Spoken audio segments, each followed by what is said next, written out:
Have you ever walked into a busy grocery store and felt instantly overwhelmed by bright lights and buzzing noise, only to have others say you were overreacting or being picky? Or maybe you've been so immersed in a favorite hobby, like painting for hours without a break, that friends assumed you were avoiding them rather than understanding you were in deep hyperfocus. Perhaps you gave someone honest feedback and were called insensitive because you didn't cushion your words in the way they expected.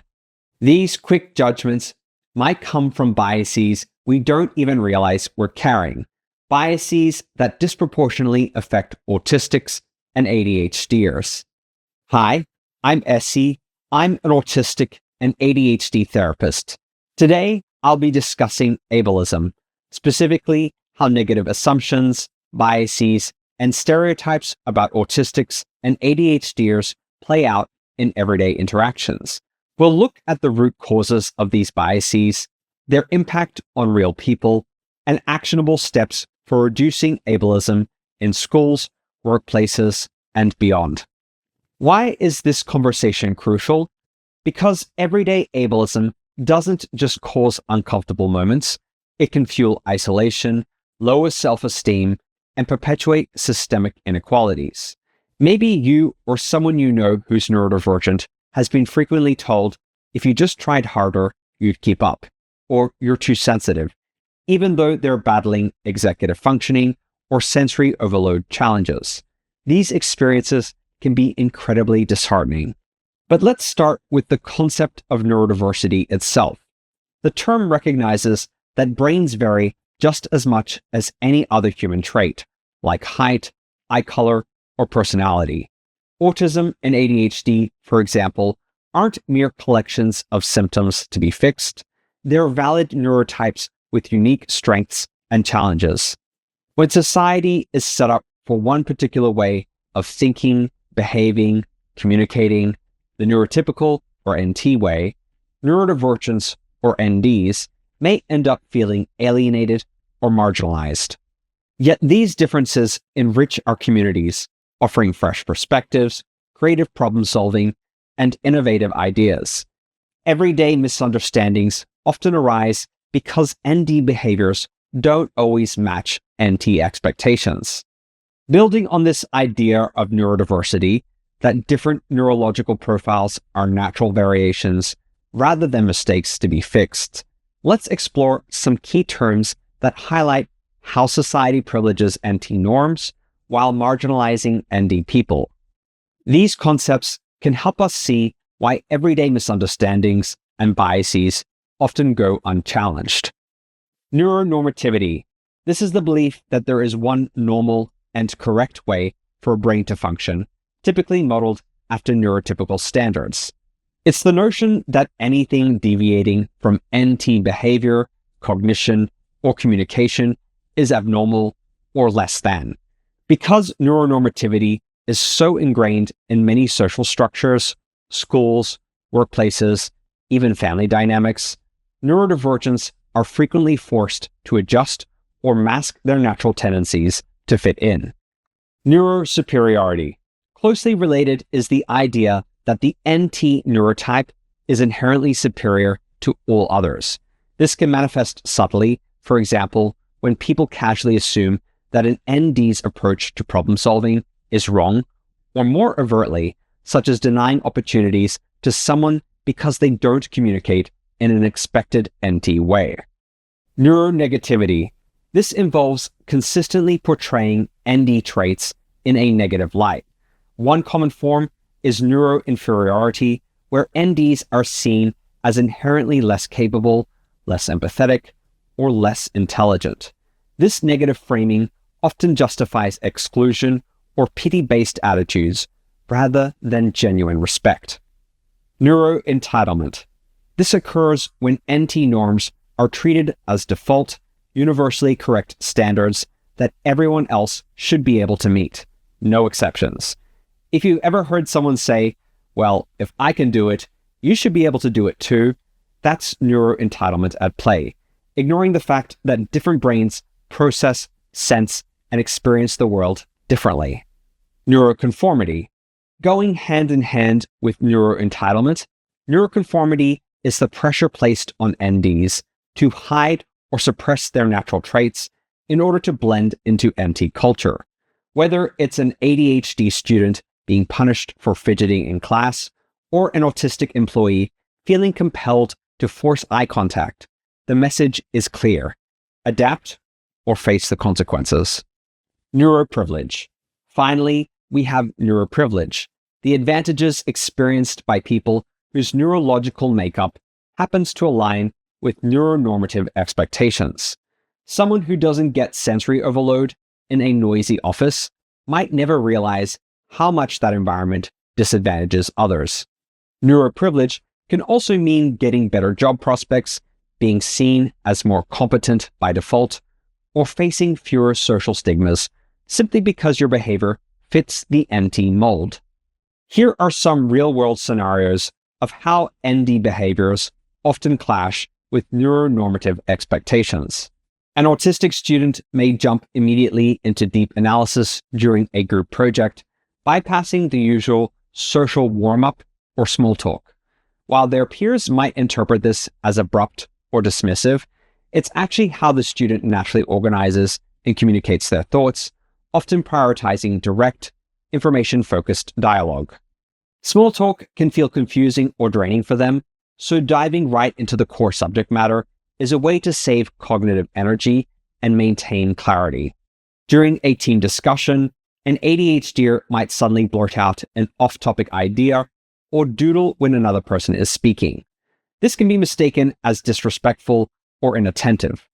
In reality, impulsivity and doodling can serve as self-regulation tools, helping the ADHDer manage racing thoughts, maintain focus, and contribute their insights before they slip away.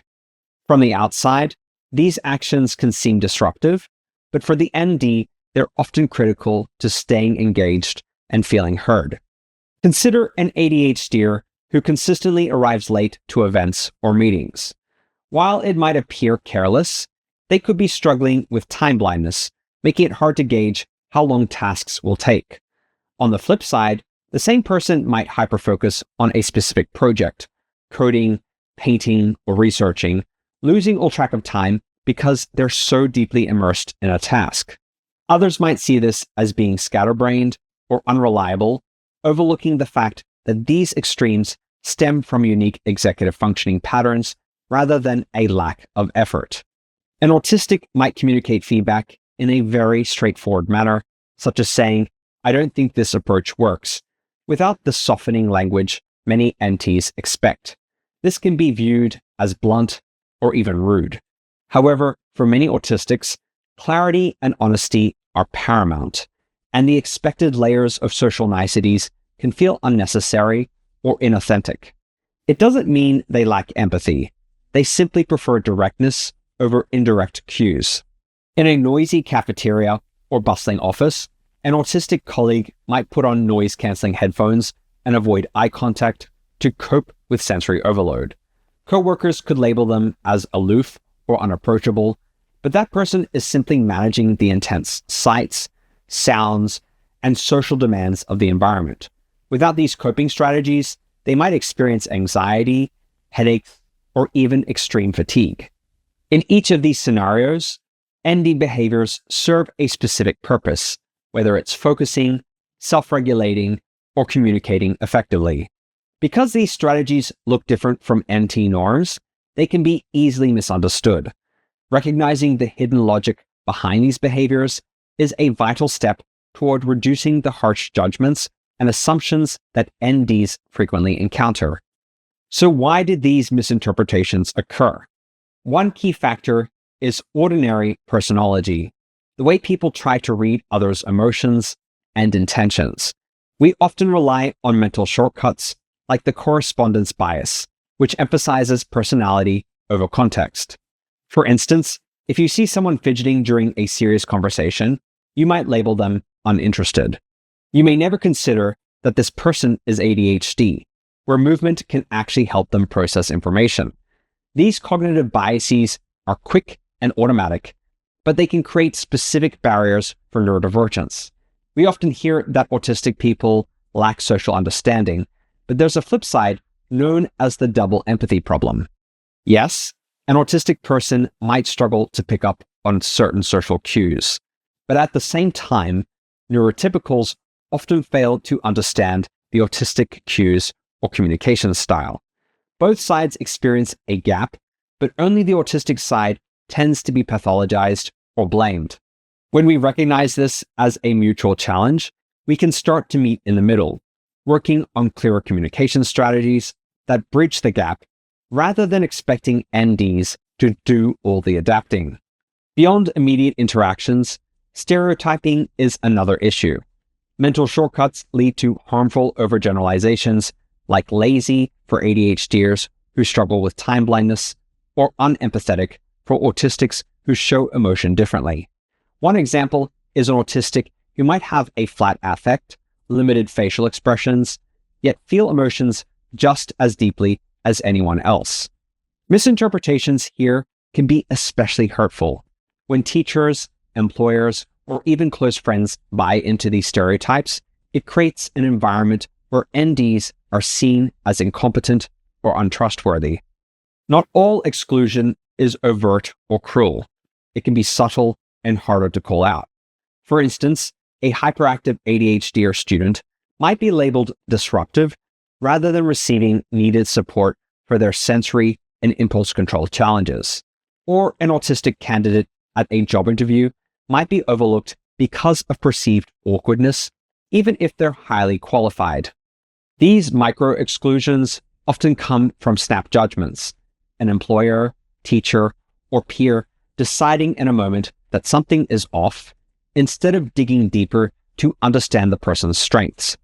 In our productivity-focused world, the pressure to keep up without extra support can be intense. A classic example is being told, if you just worked harder, you'd succeed. This ignores the fact that many workplaces and schools don't accommodate different learning or working styles.